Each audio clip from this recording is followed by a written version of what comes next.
ইচ্ছাকৃতভাবে সেগুলো কি কি যেন করলাম ধাপ করে নিচে গাজীপুর সিটি কর্পোরেশনের সাময়িক বরখাস্তকৃত প্রধান হিসাবরক্ষণ কর্মকর্তা নজরুল ইসলামকে গ্রেপ্তার করতে রাজধানী ভ্যালি রোডের গভীর রাতে অভিযান চালায় রমনা থানা পুলিশ। তবে অভিযানের পরেই নবম তলার ব্যালকনি থেকে নিচে পড়ে মৃত্যু হয় তার। পরিবারের দাবি, পুলিশ তাকে ধাক্কা দিয়ে ফেলে দিয়েছে। অন্যদিকে পুলিশ বলছে ঘটনার নিরপেক্ষ তদন্ত করা হবে। রাত 12:12। গাজীপুর দুদকের একটি পরোয়ানা নিয়ে ভ্যালি রোড ভবনে প্রবেশ করেন পুলিশ।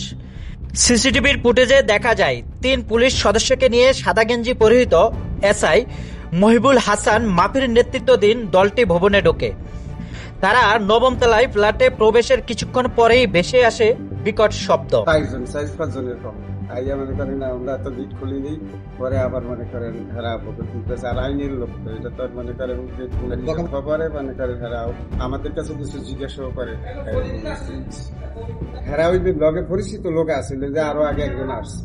আচ্ছা, এই লোক আছে উপরে গেলে আমরা তো উপরে যাইনি, আমাদেরকে নেই উপরে, আর আমরা যাইনি না উপরে। পরে আমরা তো নিচেই বসা ছিল, অনেকক্ষণ পরে একটা আওয়াজ হয়েছে, আমরা যে কি জিনিস পড়ছে, কারণ আমরা দৌড়িয়ে দিয়ে সেদিনকে আইয়া যেমন আগে আমাদের কাছে জিজ্ঞেসে পরে আমরা তোর যাই না, পরে আর পুলিশের লোক আইনের লোক তো আমরা তো আর ই করতে পারি না। পরে উপরে গেছে, আমাদের লোক নিয়েই গেছে, কিন্তু আজকে মনে করেন লোকও নেই না, কিছুই নেই না, ডাইরেক্ট উপরে চলে গেছে। সবাই পোশাক করা ছিল, একজন ছিল সিভিলে, মানে ওই অনিষ্ট হয়েছিল পুলিশের লোক। কি ঘটেছিল সেই কয়েকটি রহস্যময় মিনিটে? নজরুল ইসলাম কি নিজে পড়েছিলেন নাকি তাকে ফেলে দেওয়া হয়েছে? নিহতের স্ত্রীর অভিযোগ, পুলিশের হাতেই ঘটেছে এই হত্যাকাণ্ড। প্রথমে নক করছে, আমাকে তুমি যাও না, আমি দেখি। ওরা 4-5 জন এসছে, আসার পর পুরো বাসা তছনছ করছে। পরে ও চাবি খুলে এখানে পলাইছে। পলানোর পর ওই চাবিটা মনে হয়েছে খোলা ছিল, কোনো মতে লাগানো ছিল ওই তালাটা, ও ভয়ে লাগাইতে পারে নাই। ওরা পর্দা খুলে যায়, ওই লম্বা লোকটা যায় ওরে এরম করে দিল, আর নিচে পড়ে গেল। এই চাবিটা ওরা নিয়ে গেছে, বুঝছেন কি? এই জন্য পলাইছিল, যে তুমি আমসাটা এটা খুলে পলাইছিল, চাবি ওরা দিয়ে গেল, তালা ছিল। আচ্ছা, এখানে পড়াইছিল অনেক পরে? চিৎকার করছিল। পরে লোক এসে বললো কি এরকম ঘুরে কি যেন করলো, ধাপ করে নিচে শব্দ খুলে কয় তো কয় ধাপ করে নিচে ফেলাই দিল। ওই লোক গুলা ফেলাই দিছে, হ্যাঁ পুলিশের লোক ফেলাই দেয় না। ইচ্ছাকৃত ভাবে। আপনি কইছিলেন তখন? আমি এখানে দাঁড়া, এরকম না কি করলাম, ধাপ করে শব্দ হয়ে গেল, শব্দ হলো। আর ওনারা মানে আতঙ্কিত, তখন তাড়াতাড়ি করে তালা মেরে চলে। 5 জন। এরা কি সবাই পোশাক পরা? সবাই পোশাক পরে, ওই গেঞ্জি পোশাক পরে না, একটা শুধু পোশাক পরে না, ওইটাই কাজ করছে। চেক চেক লম্বা করে অনেকক্ষণ ওরা ধাক্কাছে। পরে আমি খুলে দিছি যে এই বাসায় আছে, বললাম বাসায় নাই। তারপরে ও তো পলাইছে, মানে ওই যায় উনি পোশাক পরে না, সিভিল ড্রেস, আর ওগুলো সবগুলো পোশাক পরে, যেটা পোশাক পরেছিল না সেটি ধাক্কা মেরে দিচ্ছে। আর কিচ্ছু বলে না ওরা। কে যেন বলতেছে কথা যে তোমরা খেয়াল করবে না, এই কাজটা কেমনে দিলে, কেমনে করলে। ওকেই বকতেছে এই কাজটা করলে কেন, কিন্তু ওনার পোশাক করেছে।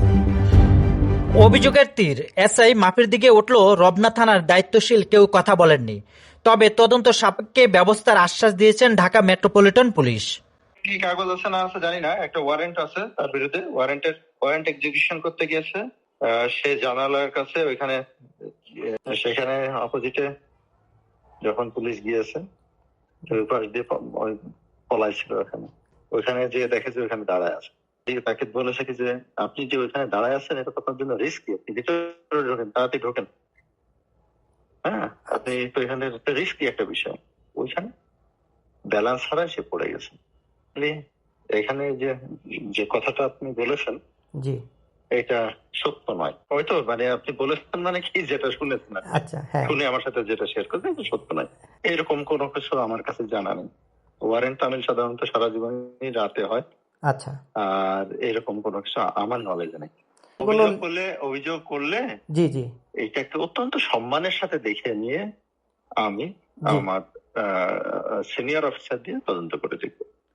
অবশ্যই উনি একজন সম্মানিত নাগরিক, উনি একজন অভিযোগ করবেন, আমি অবশ্যই অত্যন্ত গুরুত্বের সাথে এটা তদন্ত করে দেখব। যদি কোনো প্রকার এদিক ওদিক হয়ে থাকে আমার লোক আইনের আওতায় আসবে, এতে কোনো সন্দেহ নেই। ঘটনাকে ঘিরে দেখা দিয়েছে চরম ধোঁয়াশা। 1,04,00,000 টাকার অবৈধ সম্পদ অর্জনের মামলায় প্রধান আসামি রওশন আরা সামনে থাকা সত্ত্বেও কেন 2 নম্বর আসামি নজরুলকে নিয়ে এই তাড়াহুড়া?